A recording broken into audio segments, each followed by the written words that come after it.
A umidade típica de Belo Horizonte em março tornava o ar pesado naquela noite de sexta-feira.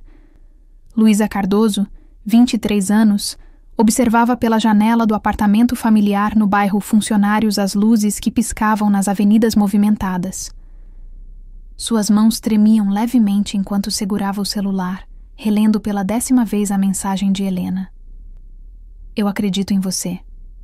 Seja qual for a reação deles, eu estarei aqui. O apartamento de 3 quartos estava silencioso.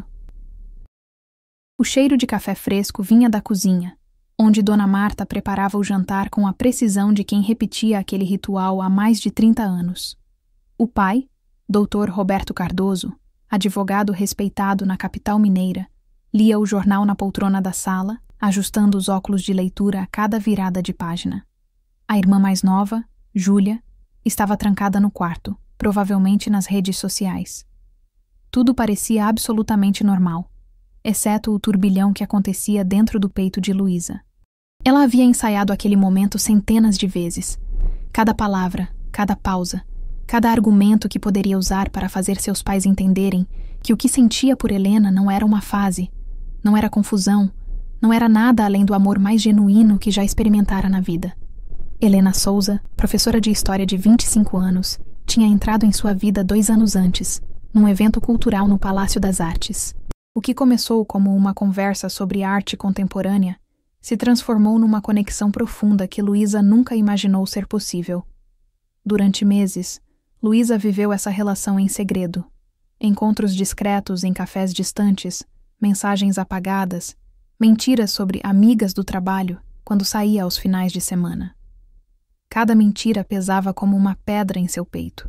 Ela trabalhava como designer gráfica numa pequena agência no bairro Savassi e tinha sua própria renda, mas ainda morava com os pais por uma questão cultural. Afinal, moças solteiras de família não saíam de casa antes do casamento, pelo menos não na visão conservadora dos Cardoso. Luísa, vem jantar. A voz da mãe ecoou pelo corredor. O coração dela acelerou. Era agora ou nunca. A mesa estava posta com esmero.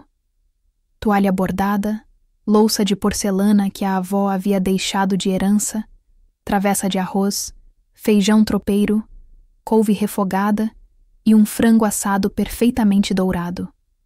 Dona Marta acreditava que as refeições em família eram sagradas, um momento de união que não deveria ser interrompido por celulares ou discussões. Mas naquela noite, Luísa estava prestes a quebrar essa tradição. Júlia desceu as escadas correndo, com o fone ainda pendurado no pescoço, e sentou-se à mesa sem tirar os olhos do celular. Dr. Roberto fechou o jornal e ocupou a cabeceira da mesa, como sempre fazia. Dona Marta serviu a todos com cuidado, sorrindo ao notar que havia preparado o prato favorito da filha mais velha. Como foi o dia de vocês? Perguntou Dona Marta, iniciando a conversa como de costume. Normal, respondeu Júlia sem erguer os olhos. Tive uma audiência complicada, mas consegui um acordo favorável para o cliente, comentou o Dr. Roberto, cortando um pedaço de frango. Que bom, querido, disse Dona Marta virando-se para Luísa. E você, filha? Estava tão quieta aí em cima. Luísa respirou fundo. O garfo em sua mão parecia pesar toneladas. Ela olhou para cada um deles. A mãe com seu avental florido, o pai com a postura sempre ereta e autoritária, a irmã que finalmente ergueu os olhos do celular ao perceber o silêncio prolongado. Eu preciso falar uma coisa com vocês. Sua voz saiu mais trêmula do que gostaria. O clima na mesa mudou instantaneamente. Dona Marta parou de mastigar. Dr. Roberto pousou os talheres devagar, preparando-se mentalmente para o que viria a seguir. Júlia, percebendo a tensão, travou o celular e o colocou sobre a mesa. Há 2 anos eu conheci alguém muito especial. Luísa sentia as palavras travarem na garganta, mas forçou-se a continuar. E eu estou num relacionamento sério com essa pessoa. Que maravilha, filha! Dona Marta iluminou-se. Por que você não nos contou antes? Quando vamos conhecê-lo? Ele tem boa família? Trabalha com o quê? O pronome ecoou na mente de Luísa como um alarme. Ela apertou os olhos por um segundo, antes de soltar a verdade que não podia mais ser contida. Não é ele, mãe. É ela. Eu estou namorando uma mulher. O nome dela é Helena. E eu a amo. O silêncio que se seguiu foi ensurdecedor. Dona Marta ficou pálida, a boca aberta em choque. Dr. Roberto permaneceu imóvel, os olhos fixos na filha com uma expressão que Luísa não conseguia decifrar. Raiva? Decepção? Incredulidade? Júlia olhou de um para o outro sem saber como reagir. Foi doutor Roberto quem quebrou o silêncio, e suas palavras vieram como golpes. Isso é um absurdo. Você está confusa, Luísa, provavelmente influenciada por essas ideias modernas que andam por aí. Sua voz era controlada, mas havia veneno em cada sílaba. Pai, eu não estou confusa. Eu sei exatamente o que sinto. Você não sabe de nada. Dr. Roberto bateu a mão na mesa, fazendo a louça tremer. Eu não criei minha filha para isso. O que as pessoas vão pensar? O que meus colegas do escritório vão dizer? E a família? Como vou olhar para seus tios? Para seus avós? Roberto, abaixa a voz, pediu Dona Marta, mas as lágrimas já escorriam pelo seu rosto. Luísa, minha filha, isso não pode estar acontecendo. Você sempre foi uma menina tão normal, tão certinha. O que foi que aconteceu? Nada aconteceu, mãe. Eu sempre fui assim. Só escondi de vocês porque tinha medo exatamente dessa reação. A voz de Luísa ganhou firmeza, mesmo com os olhos marejados. Medo? Medo? Dr. Roberto levantou-se da cadeira. Você deveria ter vergonha. Vergonha de trazer essa abominação para dentro da minha casa. Pai! Júlia tentou intervir, chocada com a violência das palavras. Você fica quieta! Ele ordenou à filha mais nova, antes de voltar a atenção para Luísa. Eu não vou aceitar isso. Não nesta casa. Não nesta família. Ou você termina essa coisa agora, ou você sai daqui. O ultimato caiu como uma sentença. Dona Marta soluçava baixinho, cobrindo o rosto com as mãos. Júlia olhava para a irmã com uma mistura de medo e compaixão. E Luísa, mesmo com o coração despedaçado, soube que não havia volta. Então eu vou sair. Sua voz era firme agora, alimentada por uma coragem que ela não sabia que possuía. Você entende o que isso significa? Dr. Roberto cruzou os braços. Nada de mesada, nada de ajuda financeira, nada de herança. Você não vai mais fazer parte desta família. Para mim, a partir de hoje, você deixa de ser minha filha. As palavras perfuraram Luísa como facas, mas ela não permitiu que elas a dobrassem. Levantou-se da mesa, olhou uma última vez para cada um deles e caminhou em direção ao quarto. Nas 2 horas seguintes, Luísa empacotou o essencial numa mala grande e 2 mochilas. Roupas, documentos, o notebook, alguns livros que não podia deixar para trás, a aquarela que a avó havia dado quando ela tinha 15 anos. Cada objeto carregava memórias que agora pareciam pertencer a outra vida. Júlia bateu na porta do quarto. Quando Luísa abriu, a irmã mais nova a abraçou forte, chorando. Eu não concordo com eles, sussurrou Júlia.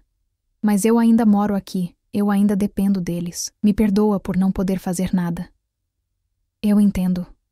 Luísa apertou a irmã com força. Cuida-se, tá? Quando Luísa desceu as escadas pela última vez, arrastando a mala pesada, Dona Marta estava sentada no sofá, ainda chorando. O pai estava no escritório, a porta fechada. Nenhum deles se levantou para se despedir. Luísa atravessou a porta da frente e a fechou suavemente atrás de si.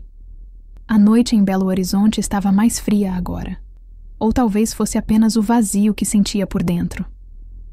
Ela pegou o celular e ligou para Helena. Pode me buscar? Eu contei. E eles me expulsaram. Já estou indo, respondeu Helena sem hesitar. Você não está sozinha, meu amor. Você nunca vai estar sozinha. Enquanto esperava na calçada, Luísa olhou uma última vez para o apartamento onde crescera. As luzes estavam acesas, mas aquela não era mais sua casa. Ela havia perdido tudo: família, segurança, pertencimento. Mas de alguma forma estranha, se sentia mais livre do que nunca. Se você já passou por algo parecido ou conhece alguém que enfrentou rejeição por ser quem é, deixe seu apoio nos comentários. E não esquece de se inscrever no canal. porque essa história está apenas começando. São Paulo recebia Luísa com sua típica hostilidade indiferente. A estação rodoviária Tietê fervilhava de gente numa manhã de sábado, e cada pessoa parecia ter um destino certo, uma direção clara, menos ela. Com as 2 mochilas nas costas e a mala de rodinhas ao lado, Luísa observava o painel de horário sem realmente processá-lo. Helena estava ao seu lado, segurando sua mão com firmeza. Vamos conseguir. Helena sussurrou, apertando os dedos dela. Juntas, a gente consegue tudo. Haviam decidido deixar Belo Horizonte, começar de novo em outro lugar, longe dos olhares julgadores, longe das memórias dolorosas. São Paulo, com seus 12 milhões de habitantes, oferecia o anonimato que Luísa precisava para reconstruir-se. Helena havia conseguido uma transferência temporária para uma escola estadual na zona leste da cidade, e Luísa tinha algumas economias que guardara ao longo dos anos trabalhando como designer. Não era muito, mas era um começo. A primeira semana foi um turbilhão de adaptações. Elas alugaram um quarto numa pensão em São Mateus, um bairro popular distante do centro. O quarto tinha 10 metros quadrados, uma cama de casal que rangia a cada movimento, um guarda-roupa de madeira compensada com a porta torta e um banheiro compartilhado no corredor. As paredes finas deixavam passar todos os sons da vizinhança, discussões, choro de bebês, música alta aos finais de semana. Era um universo distante do conforto que Luísa conhecera a vida toda. É temporário, Helena repetia, sempre que via o desânimo no rosto da namorada. Assim que a gente estabilizar, a gente procura um lugar melhor. Luísa enviou currículos para dezenas de agências de design, mas as respostas eram sempre as mesmas. Não temos vagas no momento. Seu perfil não se adequa. Entraremos em contato. A rejeição profissional somava-se à rejeição familiar, criando uma camada espessa de frustração e insegurança. Para sobreviver, ela aceitou o que apareceu. Garçonete num restaurante por quilo durante o dia, atendente numa padaria à noite, e aos finais de semana, fazia freela de design gráfico por valores muito abaixo do mercado. Acordava às 5 da manhã, voltava para casa depois da meia-noite, e nos intervalos tentava manter viva a chama da criatividade que sempre a definira. Helena também enfrentava seus próprios desafios. A escola onde lecionava era situada numa região de alta vulnerabilidade social, com alunos desmotivados, infraestrutura precária e um ambiente muitas vezes hostil.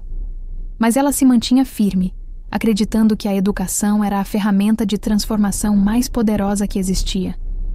Nas noites em que voltava exausta, era Luísa quem a consolava, e vice-versa. Elas se tornaram o porto seguro uma da outra num oceano de incertezas. Aos poucos, a dor da rejeição familiar começou a dar lugar a uma raiva produtiva. Luísa sentia-se determinada a provar, para si mesma, principalmente, que era capaz de construir uma vida digna e feliz, sem a aprovação de ninguém. Nas madrugadas, quando o cansaço era substituído por insônia, ela abria o caderno de desenhos que carregava desde a adolescência e começava a criar. Suas ilustrações eram cruas, honestas, intensas. Retratavam mulheres fortes, relacionamentos autênticos, a luta contra o preconceito, a solidão urbana, o renascimento após a queda. Cada traço era uma forma de exorcizar a dor, de transformar sofrimento em arte. Helena incentivava constantemente. Você precisa mostrar isso para o mundo, Lu. Seu trabalho é incrível. Foi num domingo ensolarado de julho, 6 meses após a chegada em São Paulo, que tudo começou a mudar. Helena convenceu Luísa a participar de uma feira cultural que acontecia no Parque Ibirapuera. É de graça para expor. Basta levar suas artes e uma barraquinha improvisada. Vai ser bom para você sair um pouco dessa rotina maluca. Luísa foi relutante, mas acabou concordando. Montaram uma estrutura simples com cavaletes emprestados e penduraram cerca de 20 aquarelas e desenhos em nanquim. Os trabalhos chamavam a atenção pela intensidade emocional. Rostos femininos marcados por lágrimas e sorrisos simultâneos, mãos entrelaçadas, corpos que se apoiavam mutuamente, cores vibrantes que explodiam em meio a fundos escuros. As primeiras horas foram lentas. Algumas pessoas paravam, olhavam rapidamente e seguiam em frente. Mas então, uma mulher de cabelos grisalhos e óculos de armação vermelha, parou em frente a um quadro específico. Duas mulheres se abraçando sob uma chuva torrencial, mas com expressões de paz absoluta. "Quanto custa?" ela perguntou. Luísa, pega de surpresa, gaguejou. Eu não tinha pensado em vender, na verdade. Era mais para mostrar mesmo. Tudo tem um preço, querida. E esse trabalho aqui é poderoso. Quanto você quer por ele?" Helena cutucou Luísa discretamente, incentivando-a. Luísa pensou rapidamente e disse um valor que achava razoável. R$300. A mulher nem pechinte. Abriu a bolsa e pagou ali mesmo, em dinheiro. "Você tem talento", disse a mulher, enquanto enrolava cuidadosamente o quadro. "Meu nome é Beatriz Lemos. Sou curadora de arte. Aqui está meu cartão. Manda um portfólio completo para o meu e-mail. Acho que posso conseguir um espaço para você numa exposição coletiva que estou organizando." Luísa ficou paralisada, segurando o cartão como se fosse um bilhete premiado de loteria. Helena a abraçou, radiante. Nos meses que se seguiram, a vida começou a tomar outro rumo. Beatriz cumpriu a promessa e incluiu 3 obras de Luísa numa exposição coletiva chamada Vozes Silenciadas, que aconteceu numa galeria na Vila Madalena. A abertura reuniu críticos de arte, jornalistas e colecionadores. Os trabalhos de Luísa foram destaque em 2 matérias de blogs especializados, e ela vendeu todas as peças expostas. Com o dinheiro, Luísa e Helena finalmente conseguiram alugar um apartamento pequeno, mas só delas no bairro da Muca. Um quarto, sala, cozinha e banheiro. Simples, mas era o primeiro lar que construíam juntas. A primeira noite no apartamento vazio, sentadas no chão de taco antigo, comendo pizza direto da caixa, foi um dos momentos mais felizes que Luísa experimentou desde que saíra de Belo Horizonte. "A gente conseguiu", Helena disse, beijando sua testa. "E isso é só o começo." Luísa começou a receber encomendas. Primeiro, ilustrações para pequenas editoras independentes. Depois, capas de livros. Em seguida, campanhas para ONGs que trabalhavam com direitos humanos e diversidade. Seu estilo único, visceral, emocionalmente carregado, politicamente consciente, começou a ser reconhecido. As redes sociais ajudaram a amplificar seu trabalho, e seu perfil no Instagram passou de algumas centenas para milhares de seguidores em poucos meses. Mas o crescimento profissional não apagava completamente a ferida familiar. Havia noites em que Luísa acordava chorando, sonhando com a mãe, com a irmã, com as tardes na cozinha preparando bolo de fubá. Helena a acolhia nessas noites, lembrando-a de que a família verdadeira era aquela que escolhemos, não necessariamente aquela em que nascemos. 1 ano e meio após a expulsão de casa, Luísa recebeu um e-mail inesperado. Beatriz Lemos tinha um convite, uma exposição individual numa galeria conceituada em Recife, patrocinada por uma grande empresa de tecnologia que investia em arte contemporânea. Era a oportunidade que poderia catapultá-la para outro patamar. "Aceita!" Helena quase gritou quando Luísa lhe contou. "Isso é incrível! Você merece!" Luísa passou os 3 meses seguintes trabalhando obsessivamente. Criou uma coleção inteira de 25 obras intitulada Renascer, que narrava visualmente sua jornada desde a rejeição até a reconstrução. Cada peça era uma confissão, um grito silencioso, uma declaração de existência. A abertura da exposição em Recife aconteceu numa noite quente de outubro. A galeria estava lotada. Críticos de arte, jornalistas, influenciadores digitais, colecionadores. As obras de Luísa provocaram reações intensas. Algumas pessoas choraram diante de certos quadros. Outras ficaram em silêncio prolongado, absorvendo cada detalhe. Uma jornalista da revista mais importante do Nordeste fez uma matéria de capa. A pintora que transformou dor em revolução. O texto narrava a história de Luísa, a rejeição familiar, a luta em São Paulo, a ascensão artística. A matéria viralizou nas redes sociais, foi compartilhada milhares de vezes, e o nome de Luísa Cardoso começou a ecoar muito além do circuito artístico. De volta a São Paulo, Luísa e Helena comemoraram com um jantar simples no apartamento. Havia orgulho no olhar de Helena, mas também preocupação. "Sua família vai acabar vendo isso tudo", ela comentou. "Como você se sente com isso?" Luísa ficou em silêncio por um longo momento, olhando pela janela para as luzes da cidade. Eu não sei, admitiu finalmente. Parte de mim quer que eles vejam, que saibam que eu consegui sem eles. Mas outra parte ainda dói demais. Essa é a hora de compartilhar sua história também. Você já teve que recomeçar do zero? Deixe nos comentários e não esqueça de se inscrever no canal para acompanhar os próximos capítulos. A notificação no celular piscou às 7 da manhã. Luísa, ainda sonolenta, pegou o aparelho na mesinha de cabeceira e quase deixou cair quando viu. Você foi mencionada em uma matéria do Fantástico. O coração disparou. Helena acordou com um movimento brusco. O que foi? O Fantástico. Eles fizeram uma matéria sobre mim. Nos 15 minutos seguintes, ambas assistiram ao vídeo que já tinha centenas de milhares de visualizações.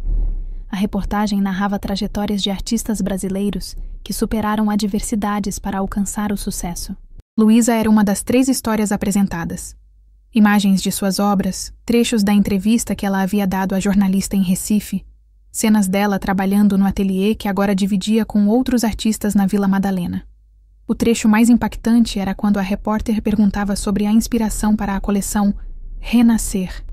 E Luísa, com voz firme, mas emocionada, respondia: Fui expulsa de casa quando assumi minha sexualidade. Minha família me deserdou, me rejeitou completamente. Essa coleção é sobre transformar essa dor em algo maior, em uma mensagem para todas as pessoas que foram abandonadas por serem quem são. O celular de Luísa começou a explodir. Mensagens de amigos, de colegas artistas, de jornalistas pedindo entrevistas, de galerias querendo representá-la. Seu Instagram ganhou 50 mil seguidores em poucas horas. Era avassalador e emocionante ao mesmo tempo. Mas entre todas as mensagens, uma se destacou. Era de Júlia, sua irmã. Lu, eu vi a matéria. Estou tão orgulhosa de você. Preciso te contar uma coisa. Mamãe e papai também viram. A casa virou um caos. Luísa sentiu o estômago revirar. Depois de 2 anos sem nenhum contato, a menção aos pais trouxe de volta todas as emoções que ela tinha se esforçado tanto para processar. Nas semanas seguintes, a vida de Luísa mudou radicalmente. Convites para exposições em outras capitais, propostas de parcerias com marcas, palestras em universidades. Ela foi capa de uma revista LGBTQIA+ importante, participou de podcasts, foi entrevistada por portais de notícias. Sua arte, antes restrita a nichos específicos, agora alcançava o grande público. Com o aumento da renda, Luísa e Helena se mudaram para um apartamento maior em Pinheiros, num prédio com segurança e infraestrutura. Luísa montou um ateliê completo num dos quartos, com luz natural perfeita e todo o material que sempre sonhara ter. Helena conseguiu uma vaga numa escola particular renomada, onde era mais valorizada e melhor remunerada. A vida que construíram juntas finalmente refletia o esforço que haviam investido. Mas o fantasma do passado não as deixava em paz. 2 semanas após a reportagem do Fantástico, Luísa recebeu um e-mail. Era de Dona Marta. Querida filha, sei que não tenho o direito de entrar em contato depois de tudo o que aconteceu, mas preciso falar com você. Vi a reportagem, li todas as matérias sobre seu trabalho. Estou impressionada e, ao mesmo tempo, envergonhada. Envergonhada por não ter sido capaz de enxergar seu talento, sua força, sua verdade. Seu pai e eu erramos muito.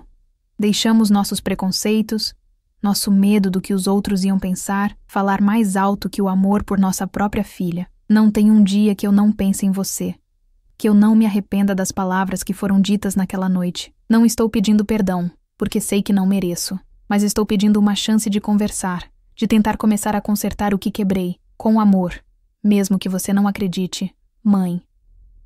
Luísa leu e releu o e-mail dezenas de vezes. As lágrimas escorriam pelo rosto enquanto cada palavra ecoava em sua mente. Helena a encontrou assim, sentada na frente do computador, tremendo. O que aconteceu? Luísa mostrou o e-mail. Helena leu em silêncio, depois abraçou a namorada com força.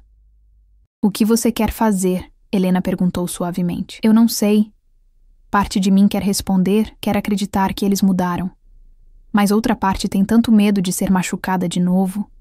Nos dias seguintes, mais mensagens chegaram. Júlia enviava áudios longos contando como a dinâmica familiar havia mudado desde a reportagem. O pai, sempre tão rígido, estava diferente. Quieto, pensativo. A mãe chorava com frequência.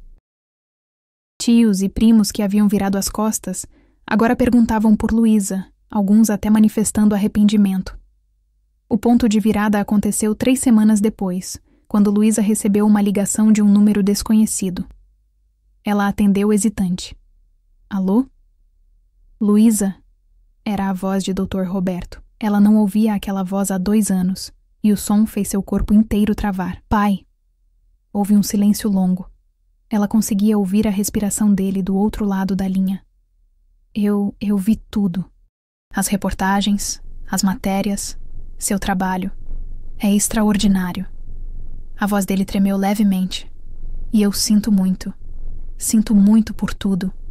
Pelos meus preconceitos, pela minha ignorância, pela dor que causei. Você é minha filha, e eu te expulsei da minha vida por covardia, por medo do julgamento alheio, por apego a valores que hoje vejo como pequenos e mesquinhos.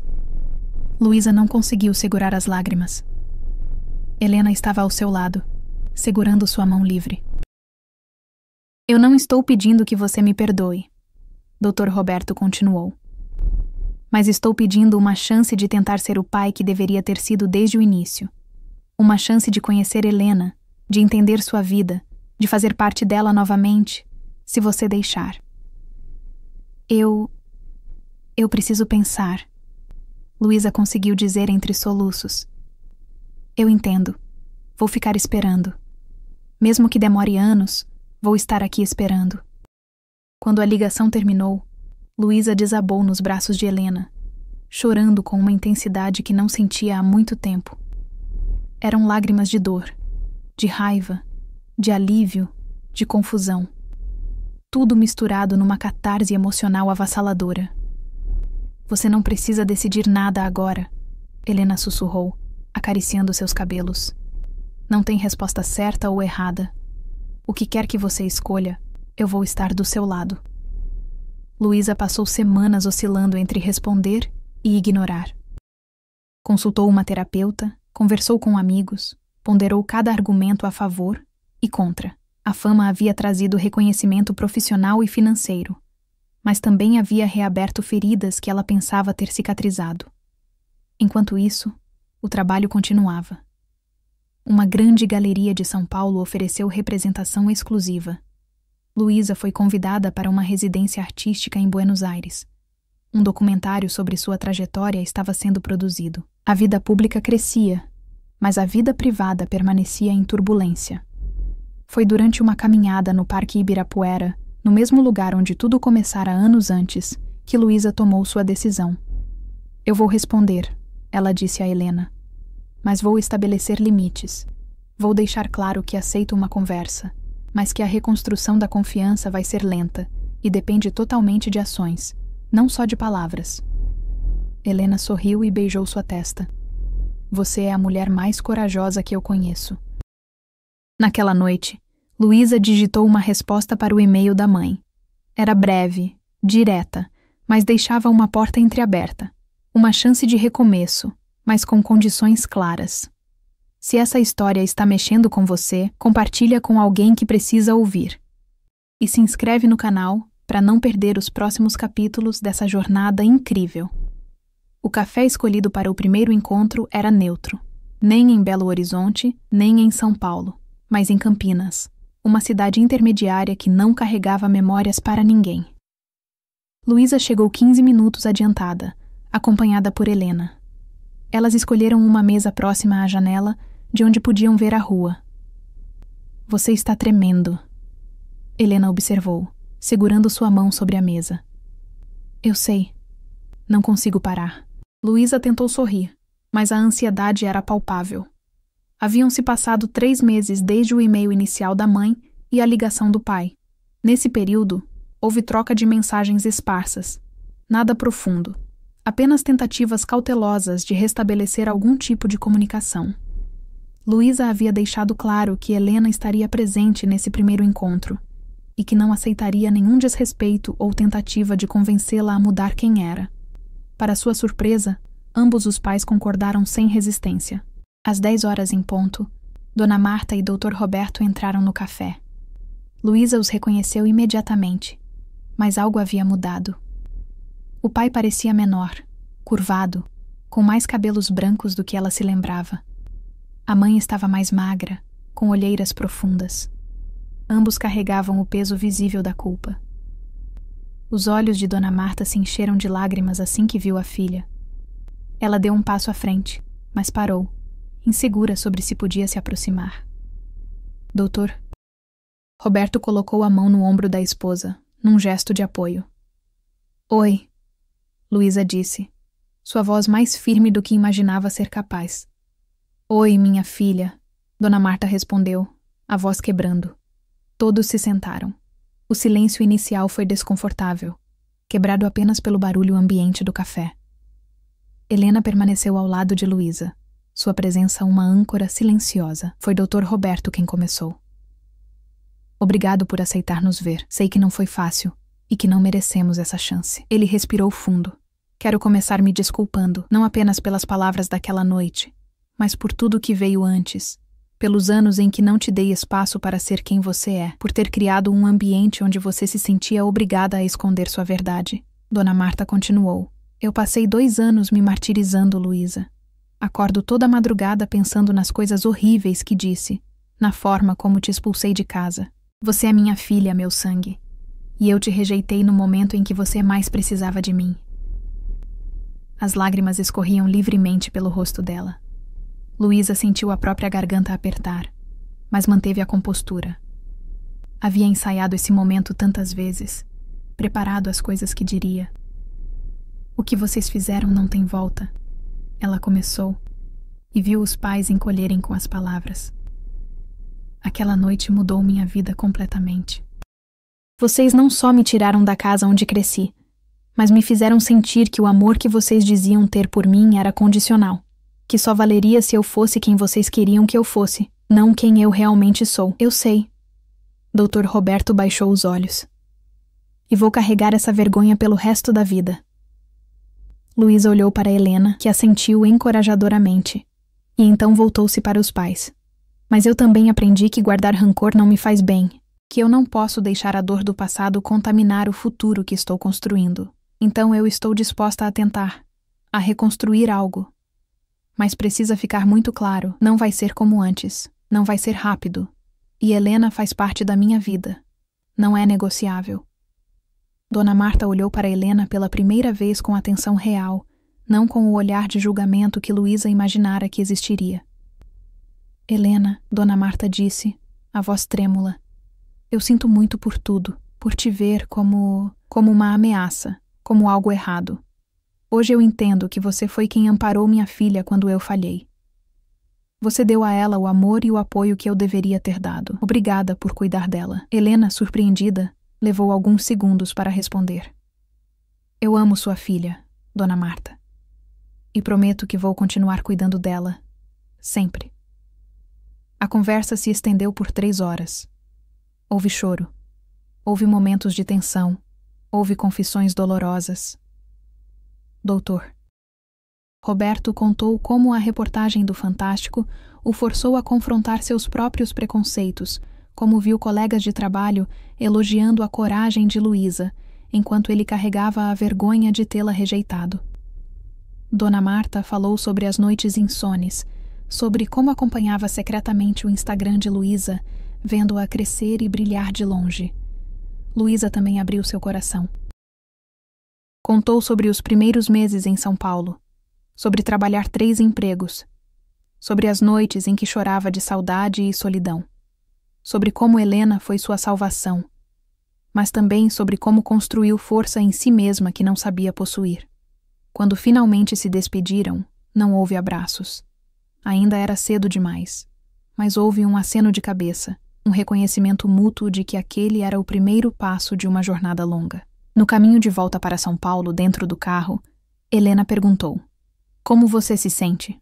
Luísa pensou por um momento. Aliviada, eu acho. Não significa que eu perdoei completamente, nem que confio de novo.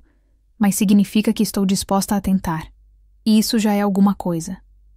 Nos meses seguintes, os encontros se tornaram mais frequentes, ainda que sempre em território neutro. Júlia se juntou a eles algumas vezes, feliz por ver a família tentando se reconstruir. Dona Marta começou a seguir o trabalho de Luísa mais abertamente, comentando nas redes sociais, compartilhando suas exposições. Dr. Roberto fez algo ainda mais surpreendente. Matriculou-se num curso online sobre diversidade e inclusão, numa tentativa genuína de educar-se. A grande virada aconteceu quando Luísa foi convidada para uma exposição individual no MASP, o Museu de Arte de São Paulo, um dos mais prestigiados do país. Era a consagração definitiva de seu trabalho. A curadoria escolheu o tema Reconstrução de Identidades, e a exposição prometia ser um marco em sua carreira. Luísa, depois de muito ponderar, enviou convites para os pais. No cartão escreveu à mão: Gostaria que vocês estivessem lá para ver o que construí. Vocês não precisam vir se não quiserem, mas saibam que a porta está aberta. A noite da abertura foi mágica. O MASP estava lotado de gente. Críticos, colecionadores, artistas, jornalistas, amigos. As obras de Luísa ocupavam todo um andar do museu, cada uma acompanhada de legendas que contextualizavam sua criação. Era uma autobiografia visual, crua e impactante. Luísa estava nervosa, mas radiante ao lado de Helena, quando viu, no meio da multidão, seus pais entrarem timidamente. Dona Marta usava um vestido elegante, Dr. Roberto estava de terno. Júlia vinha logo atrás, sorrindo de orelha a orelha. Eles se aproximaram devagar. Dona Marta olhou ao redor, absorvendo a magnitude daquele momento. Sua filha, exposta ali para o mundo inteiro, celebrada, respeitada, admirada. Estamos tão orgulhosos de você, Dona Marta disse, e dessa vez, Luísa permitiu o abraço. Dr. Roberto apertou a mão de Helena pela primeira vez, um gesto simples, mas carregado de significado. Obrigado por estar ao lado dela, ele disse sincero. Naquela noite, enquanto circulava pela exposição apresentando suas obras, rodeada por Helena, por seus pais, por Júlia, por amigos que se tornaram família, Luísa sentiu que finalmente, pela primeira vez em anos, havia uma sensação de completude. Não era perfeito. As cicatrizes ainda estavam lá, mas era real. E era honesto. Você acredita em segundas chances? Deixa sua opinião nos comentários. E não esquece de se inscrever no canal para acompanhar o último capítulo dessa história emocionante. O verão em São Paulo era sufocante, mas dentro do novo ateliê de Luísa, localizado num galpão reformado na Vila Leopoldina, o ar-condicionado mantinha a temperatura agradável. Ela estava diante de uma tela enorme, pincel na mão, quando Helena entrou, carregando 2 garrafas de água gelada. Você está aqui desde as 6 da manhã, Helena disse, entregando-lhe uma garrafa. Precisa descansar. Eu sei, mas estou numa fase boa. Não quero perder o momento.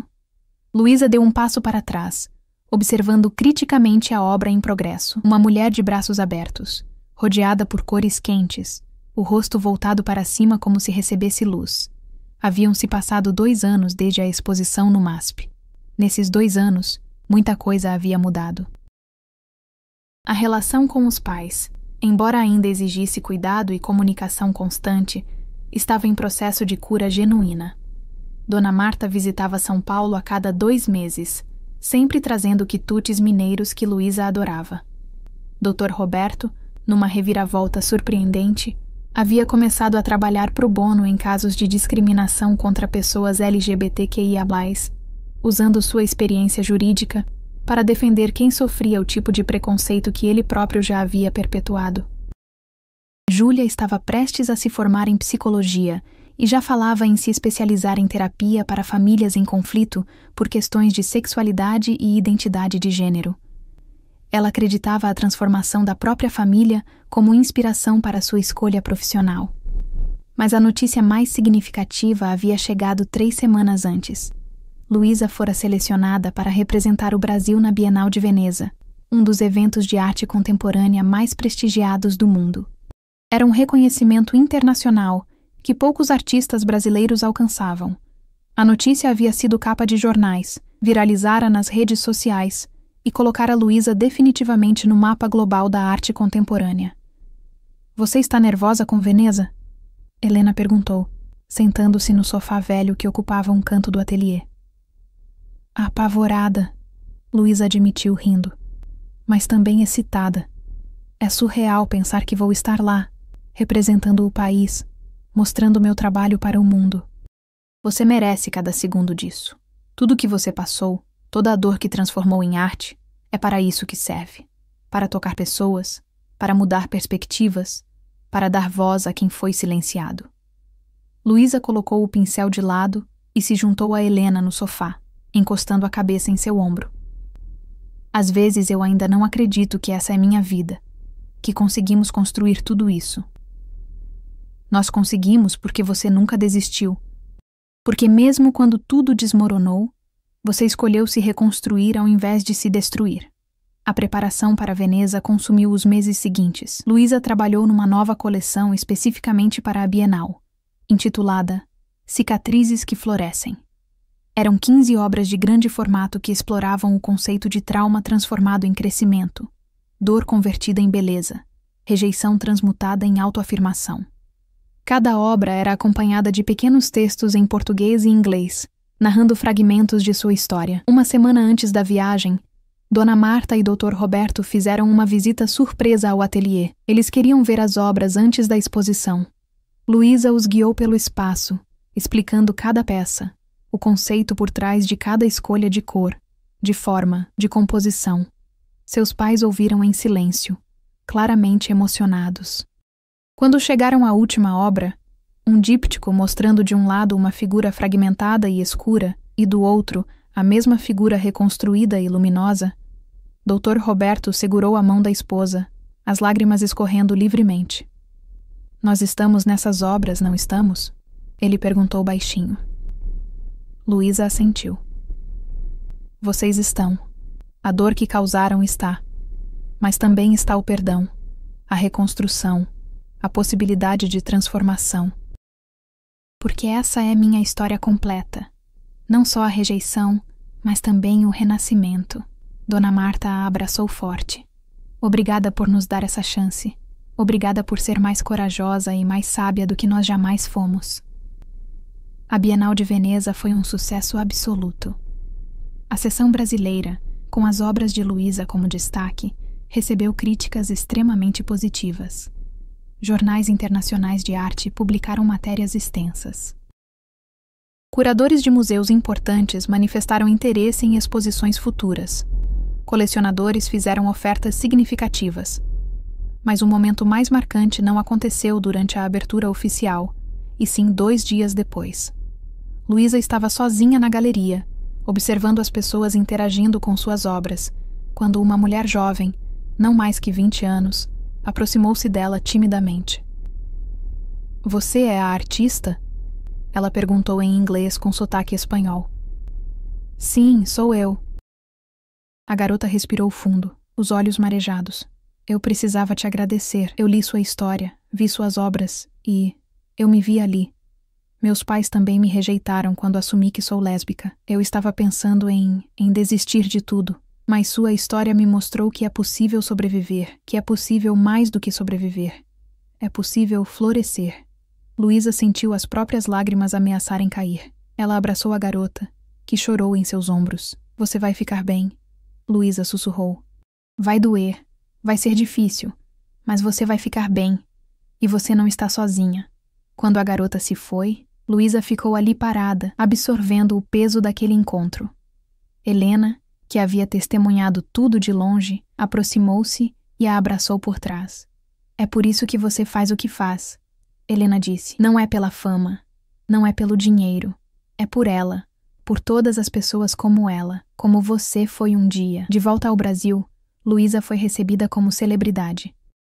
Entrevistas em programas de televisão de grande audiência, convites para dar palestras em universidades, propostas de livros autobiográficos. Mas o que mais significou para ela foi o jantar que organizou 2 semanas após o retorno. Na mesa estavam Helena, seus pais, Júlia, e também alguns amigos que se tornaram família ao longo da jornada. Beatriz, a curadora que lhe dera a primeira chance, alguns colegas artistas do ateliê compartilhado,